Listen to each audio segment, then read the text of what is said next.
Estimados hermanos y amigos, es un gozo nuevamente estar en esta ocasión con cada uno de ustedes en este segmento de MM33. Este día tenemos la visita de nuestro hermano Jorge López. Nuestro hermano Jorge López es pastor en la ciudad de Guatemala. También es catedrático en la Facultad de Teología de las Asambleas de Dios para América Latina. Nuestro hermano López se ha destacado enormemente como maestro en las áreas de teología y también de educación teológica, y específicamente es educación teológica superior. También obtuvo su título como doctor en teología de la Universidad de Sudáfrica a través de Prodola, que es una organización académica para América Latina. Estimado Jorge, qué gozo que estás con nosotros en esta ocasión. Bienvenido. Gracias, Max, por la invitación de participar en esta entrevista y con gusto espero dar algunos aportes o ideas o información pues, relacionada a tu tema. Gracias por invitarme. Amén, muy bien. Como hemos estado conversando en segmentos anteriores, en esta ocasión estaremos entonces conversando sobre la iglesia en Guatemala. Y estimado consiervo, ¿por qué no nos ilustras respecto a cómo es el origen o cuándo es el origen de la iglesia evangélica en Guatemala? Y también luego, por favor, nos instruye sobre cuándo es el comienzo de la iglesia evangélica pentecostal también en Guatemala.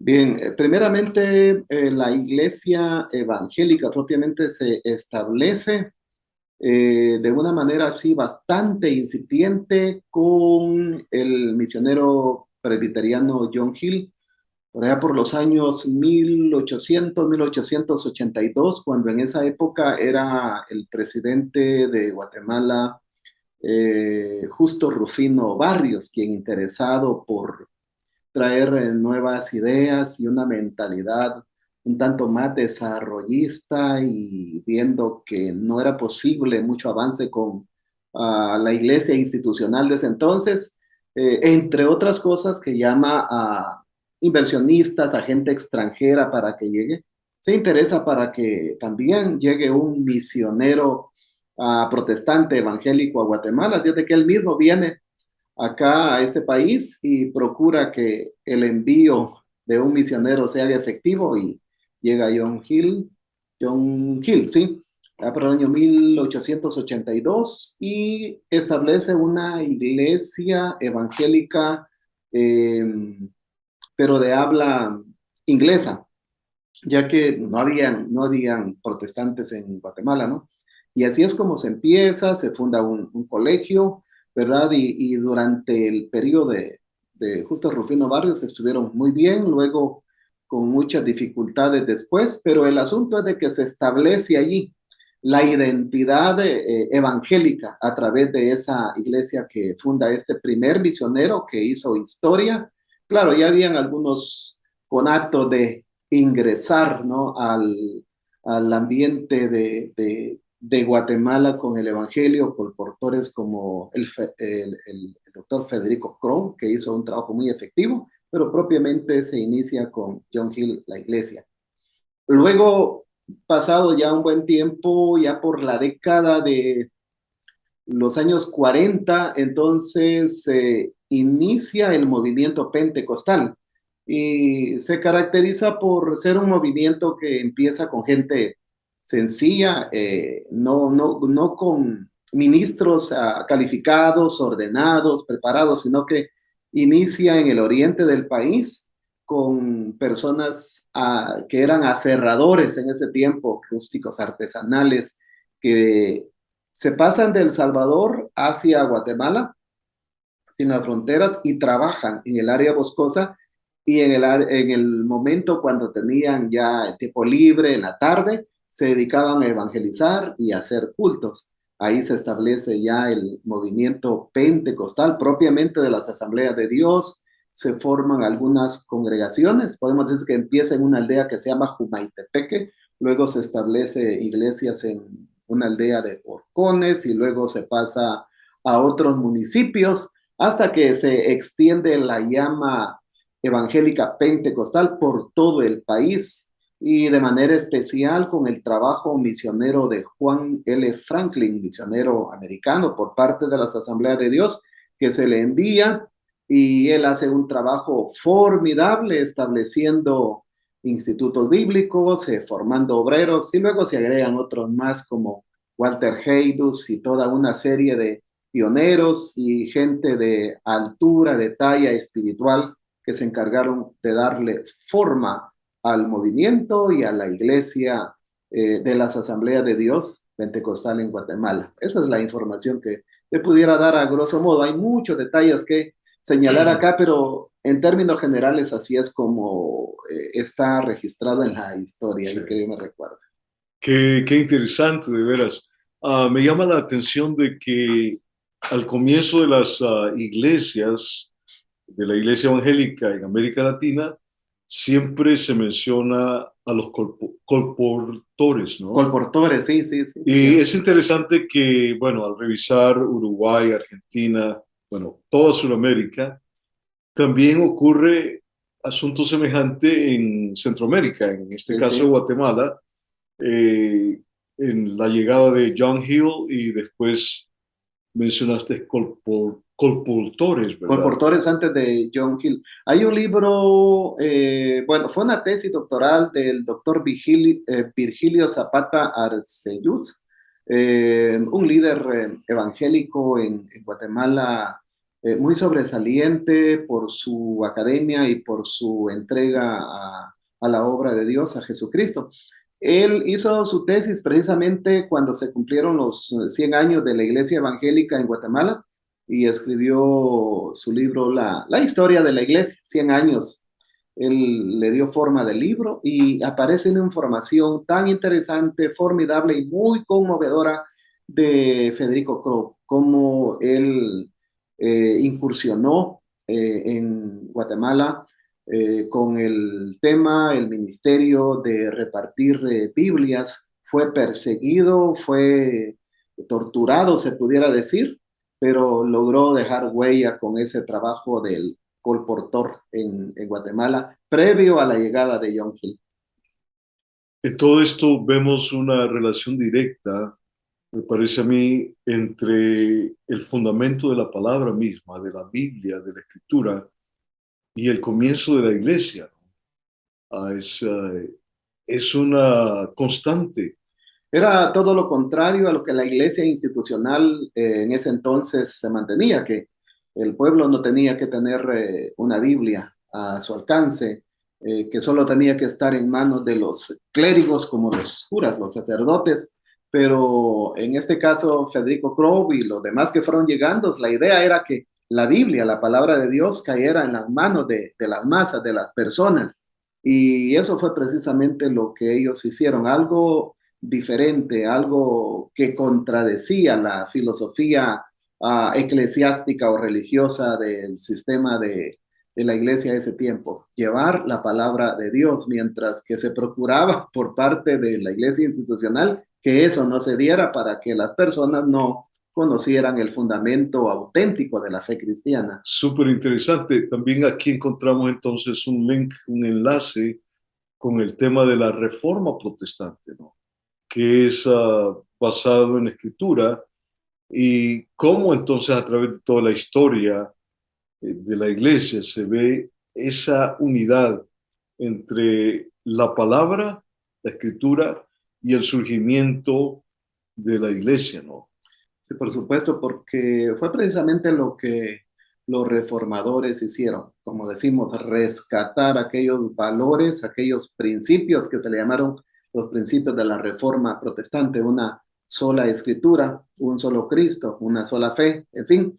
Y aquí se está empezando con el fundamento, con la palabra de Dios. Los colportores no venían a hablar de una iglesia, venían a hablar de la Biblia, llegaron a hablar de Jesucristo, dando así el fundamento para muchas personas. De esa cuenta se sabe del testimonio de una persona que encontró un papelito, lo que nosotros le llamamos un tratado, tirado en un basurero y ahí se hablaba de la Biblia y cuenta él que por eso él mandó a encargar una Biblia. Es un tema muy interesante que sucedió con el misionero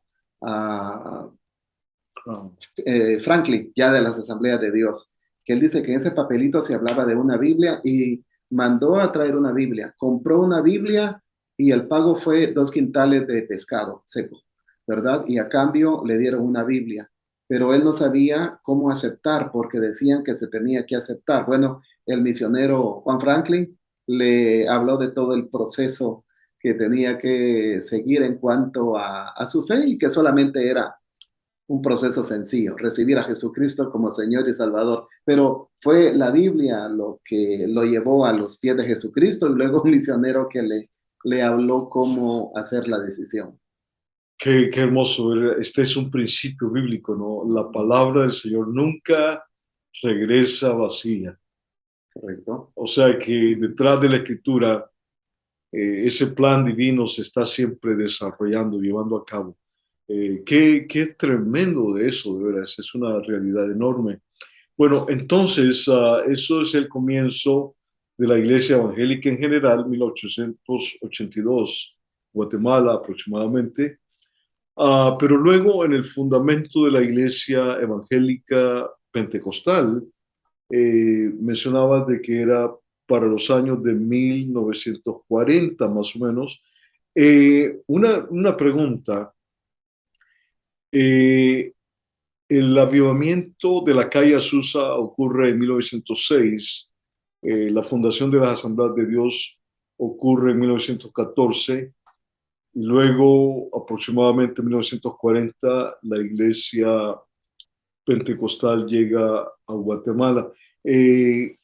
Esa distancia en años, ¿cómo se explica? Bueno, lo que yo veo realmente del avivamiento de la calle Azusa, luego la fundación de las denominaciones y principalmente de las Asambleas de Dios, que en poco tiempo, puedo decir, llega hasta a varios países y llega a Guatemala aproximadamente ahí iniciando la década de los 40. No tengo exactamente la fecha porque no tengo ese dato acá para citarlo, pero digamos que iniciando la década de los 40 se está estableciendo ya la iglesia evangélica pentecostal por parte de las Asambleas de Dios en el país. Eh, con el apoyo de la iglesia que ya estaba establecida en El Salvador y luego se forma el concilio ahí en Guatemala. Lo que hizo ese crecimiento como un polvorín que se, se estalla, se enciende la llama, fue el mover del Espíritu Santo. Hombres y mujeres llenos del Espíritu Santo que testificaban, que predicaban, no tenían mayor preparación teológica como los ministros de hoy, obviamente por los orígenes que se estaban dando, ¿no? No es que desestimemos la formación bíblica, pero no se podía tener en ese tiempo.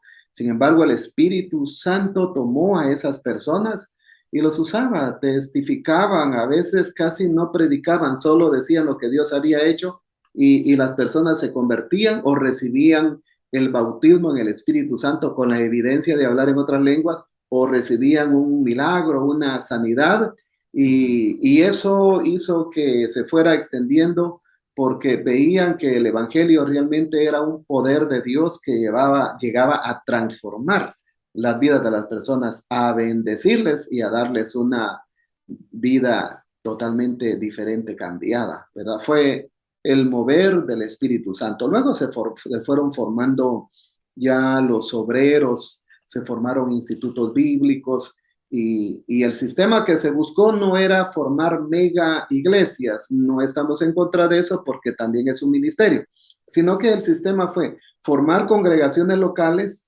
y cuando esta congregación local estaba ya establecida en el poder del Espíritu Santo con la predicación de la palabra, se buscaban otros lugares no alcanzados y se enviaban obreros, laicos. Y luego allá se apoyaba y se formaban otras congregaciones y así sucesivamente hasta llenar todo el país. Claro, algunas iglesias crecían bastante, otras aparentemente no crecían de manera local, pero sí fundaban otras congregaciones que estaban a una distancia significativa en la que en ese entonces no se podía asistir a la iglesia madre, por así decirlo, porque no se contaban con caminos ni medios de transporte como hoy, ¿no? De esa forma se fueron estableciendo iglesias locales, se fueron colocando obreros en cada congregación. El concepto de mega iglesia no existía, ¿verdad? Por la misma naturaleza del ambiente, del contexto en el que se estaba en ese entonces. Eso no quiere decir de que hoy no se quiera procurar, pues también seguir esa metodología de crecimiento de la iglesia. Qué preciosa historia, de veras.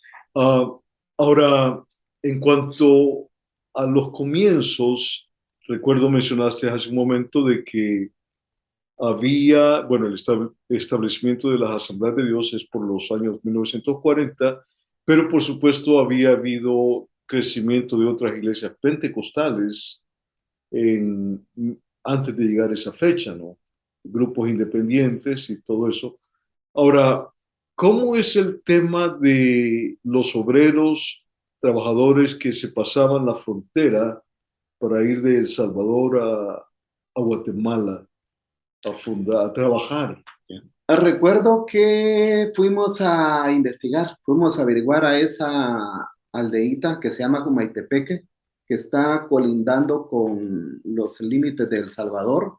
La persona que estaba ahí todavía en vida, era un anciano, nos contó que eran aserradores, ¿verdad? Que trabajaban con sierra rústica, así que a puro pulmón, llegaban a trabajar, a ganarse el pan, el sustento diario para su familia, se iban al Salvador al terminar su jornada y luego regresaban, pero ellos en sus ratos libres o después de la jornada de trabajo y en la tarde se dedicaban a predicar, a evangelizar, y así fue como ellos llevaron el evangelio.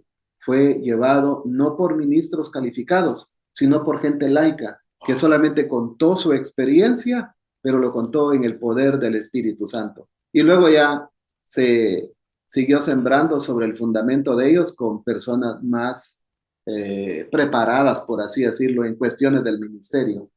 Estos principios, bueno, para mí estos son unos principios increíbles del mover del Espíritu Santo, ¿no?